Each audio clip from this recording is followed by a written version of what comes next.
AA izin baca sebuah tulisan dari Kiai Haji Hasan Abdullah Sahal.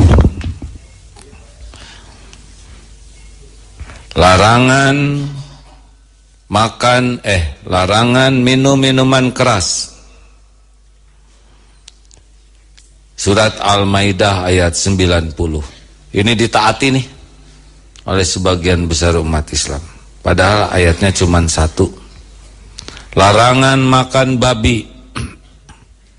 Ada 2 ayatnya. Surat Al-Baqarah 173 dan surat Al-Maidah ayat 3. 2 ayat dipatuhi oleh umat Islam. Hampir tuh yang kurang sholat juga tetap saja nggak mau makan babi. Larangan memilih pemimpin kafir. 1, 2, 3, 4, 5, 6, 7. Ada 7 ayat.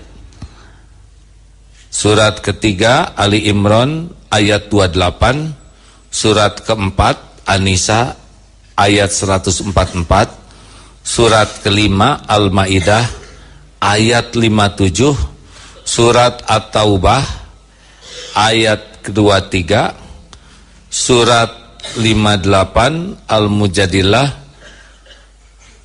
ayat 22, surat Ali Imran 149 sampai 150 dan surat kelima Al-Maidah ayat 51.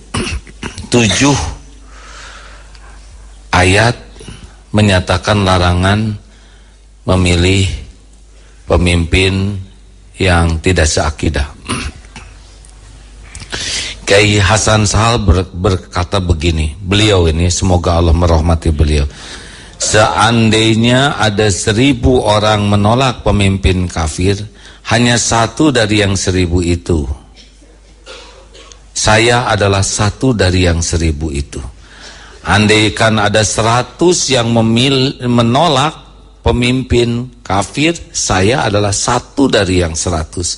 Seandainya hanya ada 10 yang menolak, saya adalah 1. Dan seandainya hanya ada 1 orang yang menolak pemimpin kafir, maka saya pastikan bahawalah saya yang 1 itu. Seandainya semua media cetak maupun elektronik bersatu untuk mengangkat citra orang yang kufur kepada Allah itu berulang-ulang setiap hari, setiap waktu, agar timbul kekaguman terhadap orang yang ingkar itu, kafir itu, sedikit pun saya tidak akan kagum kepadanya. Ingat ya, seorang yang dianggap pekerjaan rendah, misalkan cleaning service, tapi beriman kepada Allah, itu tidak ada bandingannya dibanding pejabat setinggi apapun yang mengingkari Allah. Jadi jangan kagum kepada yang mengingkari Allah, walaupun dunianya dikasih topeng setebal apapun. Santri yang tidak punya apa-apa tapi punya iman, punya ketakwaan, itu jauh lebih menakjubkan, lebih hebat dibanding pemimpin manapun di dunia yang mengingkari Allah. Jangan ada kekaguman, biasa saja ya. Seandainya semua program kerjanya masuk akal, keren, sempurna, dan mampu meyakinkan banyak orang, tak akan sejengkal pun mengubah keyakinan saya. Seandainya semua partai bersatu memilih pemimpin kafir, bahkan jika semua partai Islam pun bersatu ikut-ikutan, maka saya berlepas diri dari kezoliman mereka dan semua akibatnya. Saya tidak benci kepada orang kafir ataupun organisasi, tapi saya benci kepada kekafiran. Jadi kekafirannya itu sudah sah ya kalau untuk dibenci, karena Allah juga membenci kekafiran, keingkarannya kepada Allah. Kafir itu yang mengingkari Allah, mengingkari kebenaran, mengingkari ketuhanan Allah dan pendukungnya. Saya tidak ingin berdebat dengan Anda karena pendapat ini, apalagi jika Anda Muslim. Bagaimana saya bisa meyakinkan Anda sedangkan firman Allah saja Anda lewati. Tapi bagaimanapun takdir Allah di atas segalanya. Hadanallahu wa iyyakum ajma'in. Amin. Nanti yang terpilih terserah Allah. Tetapi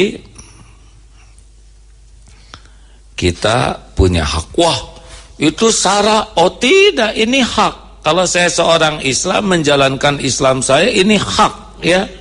Dan kita tidak memaksa. Misalkan ada orang yang agama lain tidak mau memilih pemimpin Islam, ya tidak apa-apa. Itu haknya, benar? Kita tidak usah marah. Orang yang tidak Islam tidak usah marah juga dengan keyakinan. Ini seperti halnya kita sholat. Kita tidak makan babi karena Allah melarang kita makan babi, tidak boleh marah yang lain, ya. Karena ini adalah ibadah kita, termasuk tidak memilih pemimpin yang tidak seakidah. Ini adalah hak. Ini adalah amal soleh kita. Begitu? Kita tidak usah marah-marahan. Kita paham dalilnya, kita lakukan. Toh nanti Allah takdirkan siapa yang terpilih, itu mah ketentuan Allah. Tapi apa yang kita lakukan kembali kepada kita. Jadi amal atau jadi dosa.